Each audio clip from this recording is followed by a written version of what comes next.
Hello student, class 9 का science का question paper है एनुअल एग्ज़ाम 24-25 का।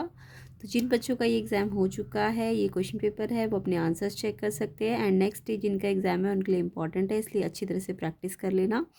तो चलिए स्टार्ट करते हैं इसका सोल्यूशन। कैसा गया एग्ज़ाम ये भी कमेंट कर दीजिए। तो कॉमन एनुअल स्कूल एग्ज़ाम 24-25 का ये क्वेश्चन पेपर है 9th क्लास साइंस का। तो चलिए स्टार्ट करते हैं इसका सेक्शन ए से।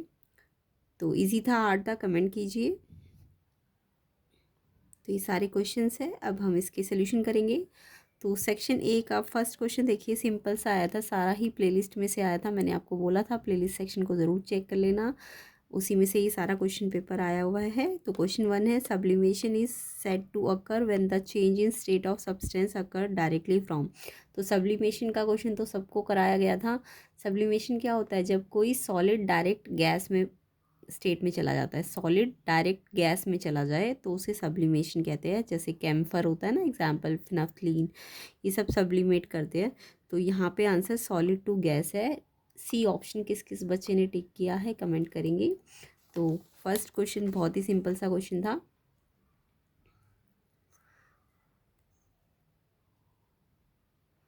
फर्स्ट का आंसर आपका C option solid to gas ये आएगा। इजी सा क्वेश्चन है, कमेंट करना किस किस ने सॉलिड टू गैस लिखा है। नेक्स्ट क्वेश्चन नंबर 2 देखेंगे, identify the mixture among the following that will show Tyndall effect. तो ये भी मैंने कल ही कराया हुआ था, टिंडल इफेक्ट कौन सा मिक्सचर शो करेगा। तो यहाँ पे लेमोनेड, लेमोनेड का मतलब लेमन और आपका वाटर है, तो ये तो टिंडल इफेक्ट नहीं दिखाएगा। वाटर एंड मिल्क, देखो मिल्क कोलाइडल सोल्यूशन है ना, तो जब वाटर मिल्क के साथ मिल जाएगा तो वो कोलाइडल सोल्यूशन है ना मिल्क, क्योंकि तो मिक्सचर भी कोलाइडल हो जाएगा। तो यानी कोलाइडल सोल्यूशन क्या करता है? टिंडल इफेक्ट शो करता है। तो बी ऑप्शन इसका आंसर है। तो ये मैंने कल ही कराया था, water and milk, B option इसका करेक्ट आंसर है। तो किस किस बच्चे ने ये आंसर टिक किया है उनका बिल्कुल ठीक है। नेक्स्ट क्वेश्चन देखिए, which is the correct electronic configuration magnesium. ये भी क्वेश्चन मैंने कल कराया हुआ था। मैग्नीशियम मैंने कहा था 1 से 20 तक एलिमेंट याद करना और उनका इलेक्ट्रॉनिक कॉन्फ़िगरेशन आपको करना आना चाहिए। तो देखो मैग्नीशियम का एटॉमिक नंबर 12 होता है, और 12 नंबर है तो इसका कॉन्फ़िगरेशन में पहले शेल में 2 आएगा, दूसरे में 8 आएगा, मैक्सिमम 2, फिर सेकेंड वाले में 8 होता है मैक्सिमम। अब 10 हो गए तो बचे हुए 2 लास्ट शेल में चले जाएंगे। तो 282 मैग्नीशियम का कॉन्फ़िगरेशन है। तो प्लेलिस्ट सेक्शन को ज़रूर चेक कर लेना, जिसका अभी एग्ज़ाम नहीं हुआ है, बहुत इंपॉर्टेंट है। 3 to 4 क्वेश्चन पेपर्स ज़रूर कर लेना, लिंक मैं डिस्क्रिप्शन में डाल दूँगी। तो जिनके लिए एग्ज़ाम नहीं हुई, ये क्वेश्चन पेपर भी इंपॉर्टेंट है और साथ ही साथ प्लेलिस्ट को भी ज़रूर करना। तो क्वेश्चन 3 का आंसर सी ऑप्शन 282 हो जाएगा। चलिए नेक्स्ट क्वेश्चन को देखते हैं। Question number 4, cell in biology were find for discovered by. Cell किसने डिस्कवर किया? ये तो सबको आता होगा, रॉबर्ट हुक जो थे उन्होंने सेल को डिस्कवर किया था। बी ऑप्शन इसका आंसर है। रॉबर्ट हुक किस किस बच्चे ने लिखा है बिल्कुल सही है उनका। नेक्स्ट क्वेश्चन देखो, when the slide of human cheek cell, human की जो चीक सेल होती है वो प्रिपेयर की जाती है, उसकी स्लाइड, और ऑब्जर्व करते हैं माइक्रोस्कोप से उसको, तो एक डार्क कलर का spherical Oval dot like structure होता है सेंटर ऑफ ईच सेल में। तो सेंटर देखो, यहीं से सेंटर से ही पता चल गया। और डार्क कलर का स्फेरिकल, तो सेंटर पे क्या होता है? सेंटर पे न्यूक्लियस होता है। तो इसका आंसर डी न्यूक्लियस है। तो सेल की डिस्कवरी किसने की थी? रॉबर्ट हुक ने। B option, fifth D nucleus. तो आई होप सब बच्चों का ये आंसर ठीक होगा। नेक्स्ट क्वेश्चन देखिए, तो हिंदी वाले एक बार जल्दी से डिस्कस कर लेते हैं, हिंदी वाले भी। तो उदरपातन कब होता है? जब किसी पदार्थ की अवस्था को ठोस से सीधा गैस में बदलते हैं। C option. मिश्रण को पहचान करिए जो टिंडल प्रभाव दिखाएगा। तो मिश्रण है पानी और दूध का। B option. मैग्नीशियम का सही विन्यास 282। C option. एंड कोशिकाओं की खोज सबसे पहले की थी रॉबर्ट हुक ने। B option. एंड जब मानव गाल की कोशिका की स्लाइड तैयार की जाती है तो क्या दिखता है केंद्र में? केंद्रक। D option. आगे की क्वेश्चन देखते हैं।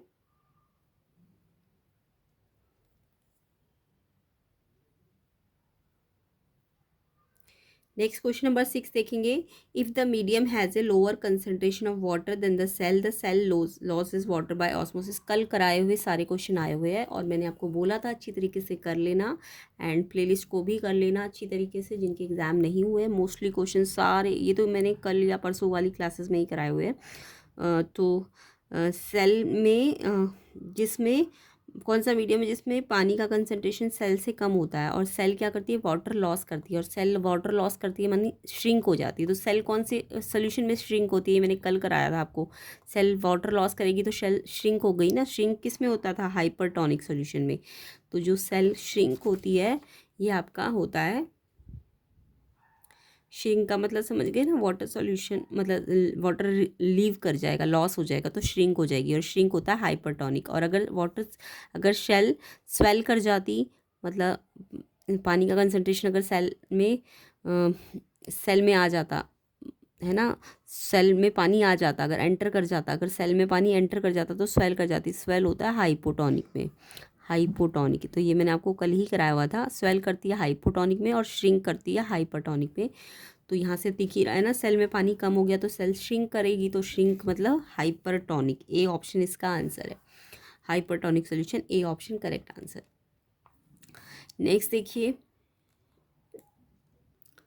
नेक्स्ट क्वेश्चन है which meristem is present in the growing tip of stem and root. ये क्वेश्चन भी कराया हुआ है। स्टेम एंड रूट्स के ग्रोइंग टिप्स में मेरिस्टम कौन सा होता है, तो इसका आंसर है एपिकल मेरिस्टम। सारा क्वेश्चन कराया हुआ है। कमेंट ज़रूर करना कि आपने प्लेलिस्ट की थी कि नहीं, और जो प्रीवियस अभी मैंने लास्ट टाइम जो वीडियो बनाया था उसको करा था या नहीं करा था, सारे आंसर मैच कर जाएंगे आपके। तो डी ऑप्शन में एपिकल मेरिस्टम इसका करेक्ट आंसर है, एपिकल मेरिस्टम। नेक्स्ट क्वेश्चन देखेंगे, question number 8। In an automobile the distance covered is displaced on the. ये वाला क्वेश्चन भी कराया है। डिस्टेंस अगर मेजर करनी है, डिस्टेंस के लिए हम होता है हम यूज़ करते हैं ऑडोमीटर। और अगर स्पीड को मेजर करना होता है तो स्पीडोमीटर। स्पीड के लिए स्पीडोमीटर होता है, बट डिस्टेंस पूछा है तो ऑडोमीटर। ऑडोमीटर यानी कि कौन सा ऑप्शन है, ऑडोमीटर। क्वेश्चन 8 का आपका सी ऑप्शन ऑडोमीटर करेक्ट है। नेक्स्ट क्वेश्चन देखिए, नेक्स्ट क्वेश्चन है, एक वैन है जो हाईवे पे चल रही थी, एक सूटकेस उसके ऊपर रखा हुआ था वैन के ऊपर, और ट्रक ना स्टॉप हुआ एकदम से उसके फ्रंट में। जो वैन थी उसके फ्रंट में जो ट्रक था वो स्टॉप हुआ। तो ड्राइवर जो था वैन का उसने एकदम से ब्रेक लगाया स्टॉप होने के लिए। तो ड्राइवर क्या कर रहा था, सूटकेस को भूल गया। On stopping the suitcase will fall due to, जैसे उसने रोका होगा तो सूटकेस बताओ कहाँ गिरा होगा। तो देखो इनर्शिया के कारण ये सब हुआ, ये तो पता है। अब देखो जो वैन है वो तो मोशन में थी ना, मोशन में थी तो जैसे ही ब्रेक लगाया तो जो ब्रेक जो उसके लोअर पार्ट है वो तो रेस्ट पे आया, बट जो अपर पार्ट है वो तो अभी भी मोशन में है ना। तो अपर पार्ट में ही तो आपने सूटकेस रखा है, तो सूटकेस तो मोशन में है ना अभी भी, क्योंकि इनर्शिया तो टाइम लगाएगा उसे स्टॉप कर, उसे मतलब इनर्शिया के कारण, इनर्शिया क्या करता है, रेजिस्ट करता है ना। तो सूटकेस अभी भी मोशन में है, तो मोशन में है तो वो आगे गिरेगा, फ्रंट साइड पे गिरेगा, फॉरवर्ड गिरेगा, है ना, क्योंकि वो आगे ही तो चल रही है। तो फॉरवर्ड का मतलब फ्रंट साइड में, फ्रंट साइड यानी सी ऑप्शन इसका करेक्ट आंसर है क्वेश्चन 9 का। क्वेश्चन 9 का आंसर आपका सी ऑप्शन फ्रंट साइड आएगा, ठीक है, सी ऑप्शन। नेक्स्ट क्वेश्चन देखो, रेट ऑफ डूइंग वर्क, ये भी मैंने कराया हुआ है। Rate of doing work by object is power. तो इसकी डेफिनेशन से rate of doing work power, तो रेट ऑफ डूइंग वर्क और रेट है तो टाइम से डिवाइड करो, है ना। तो यानी पावर का फॉर्मूला क्या हो जाएगा, वर्क अपॉन टाइम। पावर का फॉर्मूला क्या होगा, वर्क अपॉन टाइम। तो ये पावर का करेक्ट फॉर्मूला बी ऑप्शन आपका सही है। पावर क्या होता है, वर्क ऊपर आएगा टाइम नीचे आएगा, क्योंकि रेट है जब भी तो टाइम तो नीचे आएगा ना, वर्क अपॉन टाइम। अपॉन का मतलब divide, work divide by time, upon का साइन लगेगा इसमें ऐसे करके, वर्क अपॉन टाइम पावर होती है। बी ऑप्शन इसका आंसर है। नेक्स्ट क्वेश्चन देखो, तो हिंदी मीडियम वाले भी देख लीजिए। माध्यमिक कोशिका की तुलना में जल की सांद्रता कम है, और अगर जल खो देती है तो इसका आंसर है अति परासरण दाबी विलयन, ठीक है, इसका आंसर ए ऑप्शन है। नेक्स्ट है, कौन सा विभेद्योतक तनाजड़ के बढ़ते सिरे में मौजूद होता है, ये शीर्षस्थ है ना, विभेद्योतक। एक वाहन में तय किए गए दूरी को मापने के लिए ऑडोमीटर यूज़ करते हैं, सी ऑप्शन। एंड चलती वैन के ऊपर से अगर सूटकेस कहाँ गिरा होगा, तो वो सामने की ओर गिरेगा, सी ऑप्शन। एंड किसी वस्तु द्वारा कार्य करने की दर को शक्ति कहते हैं, शक्ति का फॉर्मूला होता है power equal to work upon time, B option इसका आंसर है। नेक्स्ट क्वेश्चन पे आते हैं। आई होप सबका एग्ज़ाम अच्छा गया हो। कमेंट ज़रूर करना किस किस ने वीडियो से स्टडी किया था एंड प्लेलिस्ट को भी देखा था। तो एग्ज़ाम कैसा गया, मुझे लग रहा है सारे क्वेश्चन उसी में से आए हुए हैं, तो आप चेक करना, आप बताना। 11th क्वेश्चन देखो, Sakshi climbs stairs of building and reaches 8 metre above the ground. तो साक्षी बिल्डिंग में 8 metre above the ground reach, मतलब हाइट दी हुई है, कितनी ऊंचाई पे चढ़ती है वो 8 मीटर अबव, और उसका मास भी दिया हुआ है 40 kg एंड वैल्यू ऑफ जी 10 दी हुई है आपको, और आपको उसकी पोटेंशियल एनर्जी निकालनी है। तो पोटेंशियल एनर्जी का फॉर्मूला सबको आता होगा। पोटेंशियल एनर्जी होती है हमारी mgh। पोटेंशियल एनर्जी जब भी हाइट दी हो ना, तो पोटेंशियल एनर्जी का फॉर्मूला या वर्क का फॉर्मूला, वर्क का भी फॉर्मूला यही होगा जब हाइट दी होती है तो mgh। मास कितना दिया, 40। देखो मास होता है, एसआई यूनिट होती है केजी, जी तो आपको मीटर पर सेकंड स्क्वायर, हाइट आपकी मीटर, ये एसआई यूनिट होनी चाहिए। अगर इसमें नहीं है तो कन्वर्जन पहले करना आप, ठीक है। तो यस, ये सब कुछ एसआई यूनिट में है, मास केजी में गिवन है, और आपका हाइट भी मीटर में गिवन है, कुछ चेंज करने की ज़रूरत नहीं है। तो सीधा फॉर्मूले में रख दो, मास है 40, जी है 10 और हाइट 8 है, इनको मल्टीप्लाई करो, 4 8 जा 32, 1 2 2 0 लग जाएगी। तो एनर्जी है तो जूल में आएगी, 3200 जूल इसका करेक्ट आंसर है। किस किस बच्चे ने 3200 जूल लिखा है, उनका बिल्कुल आंसर सही है, ऑप्शन बी इसका करेक्ट आंसर। तो बहुत ही सिंपल सा क्वेश्चन था, आई होप सबको आता होगा ये वाला क्वेश्चन। नेक्स्ट क्वेश्चन देखो, ये क्वेश्चन भी कल ही कराया था, बहुत ही सिंपल, इतनी बार कराया गया था और पहले भी। Characteristic of sound decide the loudness. Loudness मैंने इतनी बार बताया था, लाउडनेस जो होती है वो कौन डिसाइड करती है, वो लाउडनेस जो होती है आपकी एम्पलीट्यूड होता है। एम्पलीट्यूड, लाउडनेस किसके द्वारा बताई जाती है, एम्पलीट्यूड के द्वारा। तो लाउडनेस में आता है एम्पलीट्यूड, ए ऑप्शन इसका करेक्ट है, एम्पलीट्यूड इसका आंसर है। किस किस बच्चे ने लिखा है, लाउडनेस के लिए एम्पलीट्यूड बताया था मैंने। और अगर पिच होती, पिच पिच पिच पिच किस पे डिपेंड करती है, फ्रीक्वेंसी पे, ये भी आपको बताया था। पिच होती तो फ्रीक्वेंसी, एम्पलीट्यूड है तो लाउडनेस, या लाउडनेस है तो एम्पलीट्यूड। तो इसका आंसर ये होगा, ए ऑप्शन इसका आंसर है। नेक्स्ट क्वेश्चन देखो,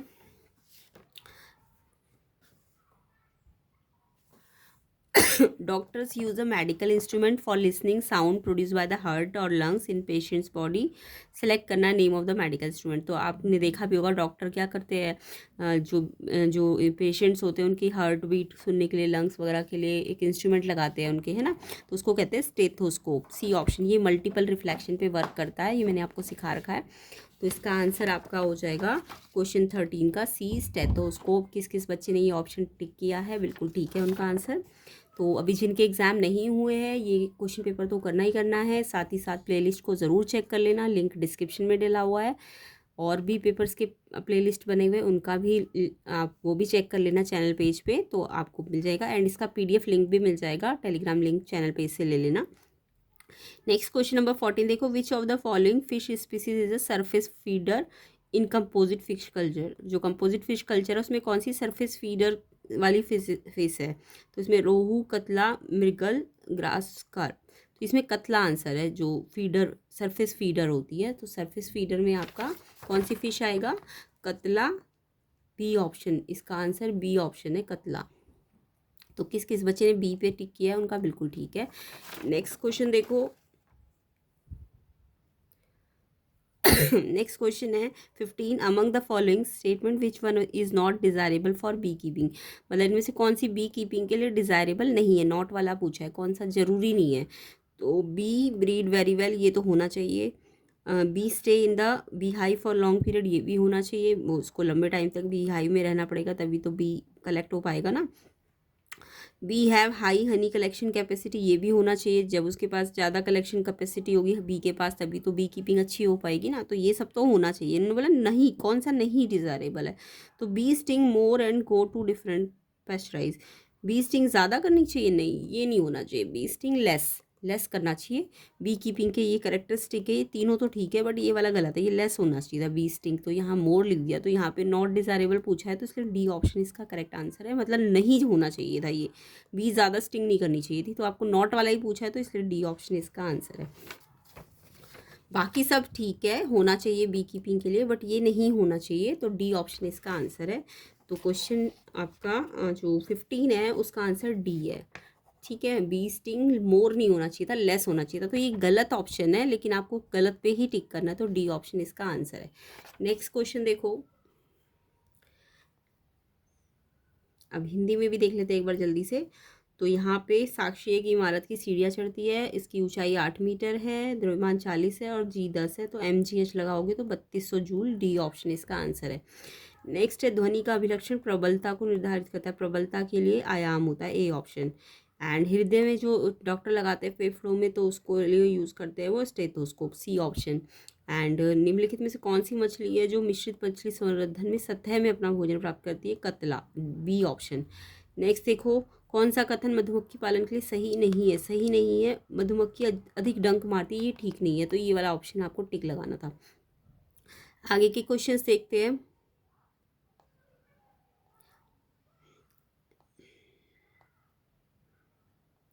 नेक्स्ट क्वेश्चन 16 देखो, which agronomic characteristic are considered good for fodder crop, कौन सा एग्रोनॉमिक कैरेक्टरिस्टिक है जो गुड है फॉडर क्रॉप्स के लिए, तो फॉडर मतलब जिससे लकड़ी मिलती है ना, फॉडर क्रॉप्स। तो ड्वार्फनेस होना चाहिए, नो ब्रांचिंग, ये गलत है। टॉलनेस, लिटिल ब्रांचिंग, ये भी नहीं। टॉलनेस, प्रोफ्यूज ब्रांचिंग, ये वाला ठीक है कि जो अच्छी फॉडर क्रॉप है उसके लिए टॉलनेस भी होनी चाहिए और प्रोफ्यूज ब्रांचिंग भी होनी चाहिए, ब्रांच ज़्यादा होनी चाहिए, सी ऑप्शन इसका करेक्ट आंसर है। तो किस किस बच्चे ने ये ऑप्शन सी पे टिक किया है, टॉलनेस भी होना चाहिए एंड प्रोफ्यूज ब्रांचिंग भी होनी चाहिए, सी ऑप्शन इसका करेक्ट है। नेक्स्ट क्वेश्चन देखिए, नेक्स्ट आपके एजर्शन रीजंस है 17 से 20 तक। तो एजर्शन है आपका, the smell of hot cooked food from the kitchen reaches us in second, जो हॉट कुक्ड फूड होता है उसकी स्मेल किचन में मतलब सेकंड्स में आ जाती है, यस। जो गर्म खाना होता है उसका स्मेल जल्दी आ जाती है ना, तो यस बिल्कुल ठीक है, एजर्शन ठीक है, जब भी गर्म खाना होगा उसकी स्मेल बहुत जल्दी पहुंच जाती है। Gases show the property of diffusing very fast on the other gas, gases में ये जो डिफ्यूजन वाली प्रॉपर्टी है बहुत ज़्यादा होती है ना, यस ये भी ठीक है। और इसी डिफ्यूजन की क्योंकि गैस में ज़्यादा है इसलिए तो गर्म खाना जल्दी सेकंड्स में उसकी स्मेल आ जाती है ना, तो बिल्कुल एजर्शन भी ठीक है, रीज़न भी ठीक है, और रीज़न एक्सप्लेन भी कर रहा है कि गर्म खाना जो जो गैस होती है उनका डिफ्यूज़न फास्ट होता है इसलिए वो स्मेल जल्दी दे देते हैं, तो गर्म होगा तो यानी गैसेस में पहुंच गया ना वो, तो इसका एजर्शन रीज़न दोनों ठीक है, तो ऑप्शन ए सही है। इसका एक्सप्लेनेशन भी ठीक है क्योंकि इसका एजर्शन भी ठीक है, रीज़न भी ठीक है और एक्सप्लेनेशन भी ठीक है, इसलिए ए ऑप्शन इसका आंसर है 17 का।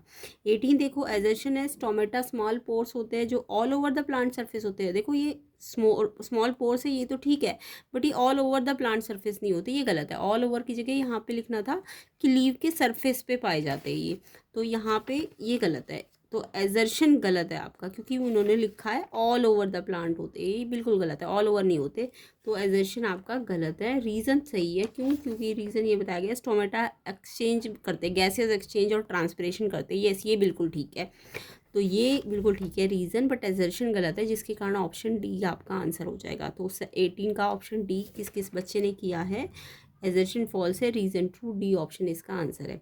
नेक्स्ट क्वेश्चन नंबर 19 देखो, assertion when net force acting on a object is zero then the force acting on it are balance force, जब नेट फोर्स जीरो होगा तो उसको बैलेंस फोर्स कहते हैं, ये मैंने आपको प्लेलिस्ट वाली वीडियो में करा रखा है, बैलेंस फोर्स कब होता है, तो देखो मैंने आपको समझाया था कि अगर आप 5 मीटर का फोर्स न्यूटन का 5 न्यूटन का फोर्स अगर इस साइड लगा रहे हो और बदले में कोई दूसरा बंदा 5 न्यूटन का फोर्स उसके अपोजिट डायरेक्शन में लगाएगा, तो आपने तो इधर लगाया और दूसरे ने इधर लगाया, तो 5 उसका माइनस में माना जाएगा ना।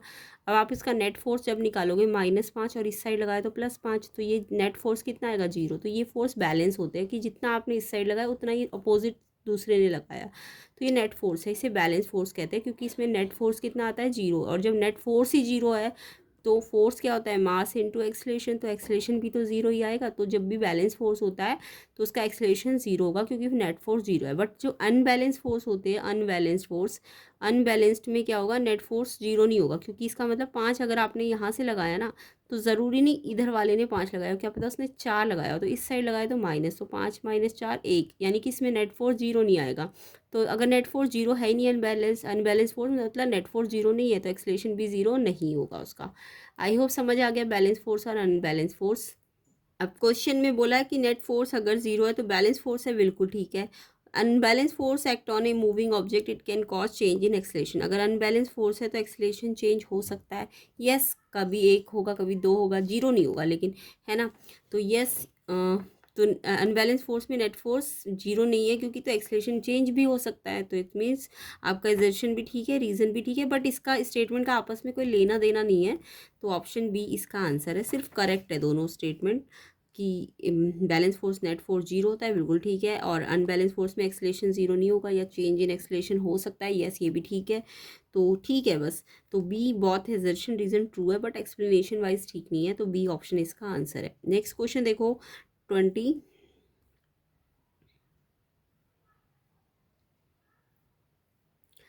20 में एजर्शन है, work done by the force of gravity on a satellite moving around the earth is 0। तो जो work done force of gravity करती है सैटेलाइट पे अराउंड द अर्थ, वो 0 होता है। ये मैंने आपको बताया था। 0 वर्क कब होता है, जब फोर्स और डिस्प्लेसमेंट जो होते हैं आपस में परपेंडिकुलर होते हैं। ये मैंने आपको बोला था ना, जब फोर्स और डिस्प्लेसमेंट के बीच में एंगल जो होता है 90 डिग्री होता है, या दोनों एक दूसरे के परपेंडिकुलर होते हैं, एंगल 90 होता है, एंगल 90 डिग्री। तो आपको पता है ना कि अर्थ के चारों ओर अगर सैटेलाइट घूम रहा है, तो अर्थ में क्या होता है, सैटेलाइट जब घूम रहा होता है तो वो उसके जो सेंटीपिटल फोर्स होता है ना, अर्थ सेंटर पे एक फोर्स लगाती है सेंटीपिटल फोर्स, और जो सैटेलाइट की डायरेक्शन होती है ना वो परपेंडिकुलर होती है एक दूसरे के। तो इसलिए वर्क डन जो होता है ना सैटेलाइट का, कितना होता है, 0 होता है, बिल्कुल ठीक है असर्शन आपका। अब रीज़न देखो, रीज़न है आपका, एक satellite send into space from the earth move in an orbit around the अर्थ। तो पहले सैटेलाइट को आपने स्पेस में भेजा फ्रॉम द अर्थ से, पहले वो अर्थ में घूमा, और and for some time then it shift orbit around the moon. उसके बाद इसका ऑर्बिट मून में शिफ्ट हो जाता है। तो ये ठीक है कि गलत है। तो देखो पहले उस आपको ने उसे भेजा तो अर्थ के ऑर्बिट पे मूव करता है, ठीक है बिल्कुल, बट जैसे ही वो एक डिस्टेंस पे चला जाता है अर्थ की, उसके बाद मून जो होता है डोमिनेटिंग हो जाता है, तो मून के ऑर्बिट में वो शिफ्ट हो जाता है, ये भी ठीक है। तो एजर्शन भी ठीक है, रीज़न भी ठीक है, बट रीज़न का इससे कोई लेना देना नहीं है, एजर्शन से कोई रिलेटेड नहीं है ये इससे। तो रीज़न और एजर्शन जस्ट ठीक है।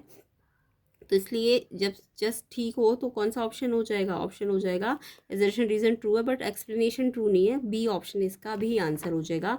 तो क्वेश्चन 20 का आंसर भी आपका बी ऑप्शन है। तो एजर्शन रीज़न एक बार फिर से देख लीजिए, 20 का बी है, 19 का बी है, 18 का डी है, और 17 का ए है। अब आप मुझे 1 से 20 तक बताएंगे कि कितने सही है आपके, सब बच्चों को कमेंट करना है 1 से 20 तक कितने क्वेश्चन सही बैठ रहे हैं, और बचे हुए क्वेश्चंस के हम नेक्स्ट पार्ट में कवर कर लेंगे।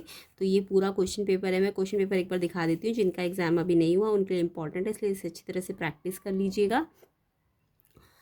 तो ये सारे क्वेश्चंस को हम नेक्स्ट पार्ट में कवर करेंगे, सेक्शन बी, सेक्शन सी, जिसके लिए आपको वीडियो को ज़्यादा से ज़्यादा शेयर करना है, कम से कम 1000 लाइक जल्दी जल्दी कर दो, ताकि जल्दी जल्दी इसके सॉल्यूशन मिल जाए आपको। तो ये सेक्शन बी के सारे क्वेश्चंस हैं, वैसे तो मोस्टली क्वेश्चन आपको प्लेलिस्ट में मिल जाएंगे, लिंक डिस्क्रिप्शन में चेक कर लेना। ये सेक्शन सी के क्वेश्चंस है। न्यूमेरिकल्स और फिजिक्स केमिस्ट्री का मैं करवा दूंगी, बायो का आप थ्योरी पढ़ लेना, सारे मिल जाएंगे आपको प्लेलिस्ट के अंदर। तो ये सारे देखो, एप्लीकेशन ऑफ आर्किमिडीज प्रिंसिपल कराया हुआ है, कब कोई चीज़ फ्लोट करती है, आयरन नेल सिंक क्यों करती है, कॉर्क फ्लोट क्यों करती है, कल ही कराया था ये क्वेश्चन मैंने आपको। मैन्योर और फर्टिलाइजर में कैसे डिफरेंस है, ये भी बहुत ही सिंपल सा क्वेश्चन है। ये आपका वेलोसिटी टाइम का टेबल दिया है, और उसका आप पहले ग्राफ बनाओगे, देन आप उससे रिलेटेड मैंने चीज़ें सिखाई थी वेलोसिटी टाइम ग्राफ में, कि कैसे आप निकालोगे। और एवरेज स्पीड का भी क्वेश्चन आया हुआ है, ये भी कराया हुआ था एवरेज स्पीड का क्वेश्चन। आइसोटॉप आइसोबार भी कराए हुए थे, आइसोटॉप के क्या क्या एप्लीकेशंस है, इंपॉर्टेंट है ये तो बहुत ज़्यादा। और ये सारे क्वेश्चंस कराए हुए आए हैं, कमेंट करना सारे क्वेश्चन किस किस ने किए हैं, और नेक्स्ट पार्ट में हम इसके सेक्शन बी सी डी को भी कवर करेंगे। ज़्यादा से ज़्यादा शेयर कर दो, लाइक कर दो वीडियो को जल्दी जल्दी इसका, अगर आपको सोल्यूशन चाहिए तो। ये इसके सेक्शन ई के क्वेश्चन है, case based.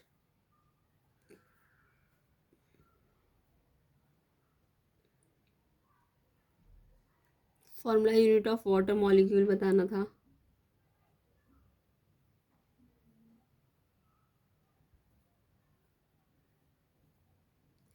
Which medium will sound travel faster, air की एल्यूमिनियम। साउंड जो होता है मैंने बताया था ना, सॉलिड्स में जल्दी तेज चलता है, एल्यूमिनियम में तेज चलेगा।